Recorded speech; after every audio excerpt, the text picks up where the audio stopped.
Hey everybody, iJustine is Justine Erzik, pioneer YouTube vlogger who I've come to know over the years. The last time I saw her physically was 5 years ago at CES. Here's a video taste of what we were doing. The wonders never cease. Justine Erzik. Hello, how are you? It's great to see you. You too. I can't believe it's CES again. It's CES 2020. It's Folks, a very special CES. She's a legend, pioneer YouTube partner, It's been a long time. and she's only 20. Well, just say like I'm Just 21. 20. I'm old Just enough 20. to go to the bar. There you go. What you covering, and how are things? How do you like how our lives have changed? I think it's been amazing, and especially being here at CES. I think this is like my 9th CES at this point. I think just seeing the health tech, everything is, you can be able to quantify your workouts. I mean, right now we're at a biometrics booth. Wearable biometrics is something that's really interesting. Obviously, it's CES, so it would not be a CES complete without massive televisions. There's so much TV news, it's kind of overwhelming. But yeah, wearable tech and health fitness is something that I'm really interested in. So that's what she normally covers. And she's a really nice person. That person you see there is who she is. So it didn't surprise me as much as but it also saddened me because of what she's going through to read her piece. And I can't begin to give this the weight that she wrote. I'll try. She wrote, "I'm in tears looking at these photos, knowing how many of my friends and those I don't even know have lost everything. I don't think people truly can even comprehend the severity of destruction from these fires. Being here in LA is so scary and sad right now. What once felt like a safe place now feels like we're all just on edge, and many left with nothing. The impact will be felt for many years to come." And she goes on to talk about kids who experienced both the pandemic and this, insurance companies that basically tell you, hey, good luck.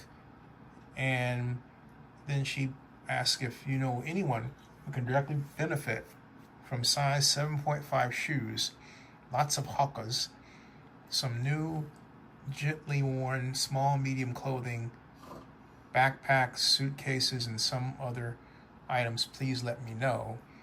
I don't want to just take and drop at random places, but will if I don't find any direct takers. She has a list of photo credits there. But what I wrote to her, I'll read because I want to make it absolutely clear where I'm coming from, because at one point in her take there, she basically says that she's writing it, but she feels sometimes it seems like a little guilt to me. Maybe I'm misreading it, but what I wrote on her profile was this right here. This is what I wrote. I wrote, "Justine, you communicated what I have been feeling. I remind you that you're a pioneer vlogger. Please vlog what you see, hear, and think, because not everyone has that. Something that makes a vlogger tell a story, or tell the story that someone or some people want told. Vlog on." And that's very important because a lot of people, they don't know how to say what they're going to say. Some of them are too emotionally broken up to even gather the strength to say it. But in this case, I think even more appropriately, show it. And that's the power of a vlogger. A vlogger can not just say something, but show something. Like, for example, these pictures she's posted, okay? That are from different news outlets, but putting them together along with her words gives them an extra weight and power, okay? And it's, as Reggio says, so sad, so sad. It really is. Yeah, it really is sad. And it's so sad that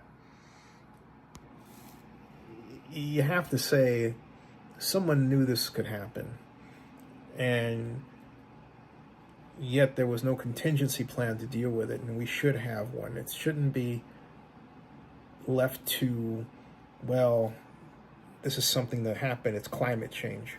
We get that, okay? But technology should allow us to fashion solutions for this. But also, we know how to build. We know how to build fast. We know how to build back better. And we should get about doing that. What I find disturbing about this is it doesn't matter who you turn to in the government at all among politicians. They either want to play defense, or if they're on the outside, like the Republicans in California, they want to make up fake stories. In other words, well, you're trying to save this animal is why we don't have any water. And that's not true. The conditions down there are so bad that they will go beyond the current capacity of those municipalities to deal with them. So that capacity has to be improved. That's an engineering problem. We don't have people among our elected officials who like to think in engineering ways. But guess what, folks? We need them. Okay? This has got to be the time when all that left-right stuff is thrown out of the window and we get to taking care of each other. And I understood there was one Republican that threatened to withhold monetary help and resources to California for stupid reasons. Well, that person should resign. And we should ask that person to resign rather than even responding to what they say. People's lives are at stake.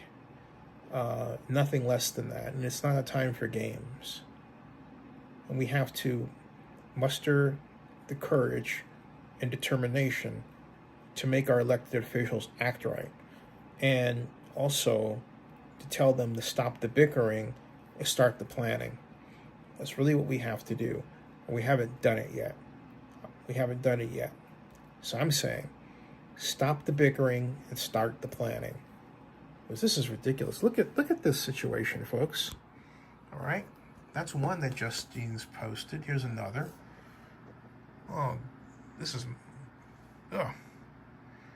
I mean, think about it. It's not just here, but extends all the way back here and all the way through here. And around there and around there. All this, okay? I mean, imagine what Google Earth is going to look like in a few short months when it gets updated. Look at this. I mean, if that's not devastating, I don't know what is. That's devastating. And then we've got high winds returning as crews fight LA fires, okay? But look at this. All right? I mean, this is just like some other planet, but it's our planet. This is us, and this is the United States. And think about it. This is happening in the richest state, in the richest country in the world, California. All right? And so we have to rebuild our society so that our lifestyle is maintained, so that we don't descend into a poverty that winds up mentally damaging many parts of our society and setting us off against each other. Because if we do that, there's no turning back. All right? We have got to recover this. That's where we are right now. And it doesn't matter if you're watching this and you live in Pennsylvania, because California is that big. What's happening in California right now affects everybody in the United States. It's going to affect you by relationships you have. It's going to affect you by the loss of television programs you're used to watching because of the studio situation. It's going to affect you by gaining what they lost. If you're in a place like Georgia, where you have the largest number of casting calls in the United States now, it's going to affect you. And It's going to affect you in ways that say, hey, are you prepared to deal with this in-migration or this increase in cost or anything else? It's going to affect you by insurance companies jacking up rates all around the country and then saying we have to pay for California, and then not turning to the government asking for the government to pay and help. Okay? So it affects all of us, and we've got to start acting like it does, because it does. All right. Subscribe to Zenny62 on YouTube and bookmark Zenny62blog.com. Thank you. See you.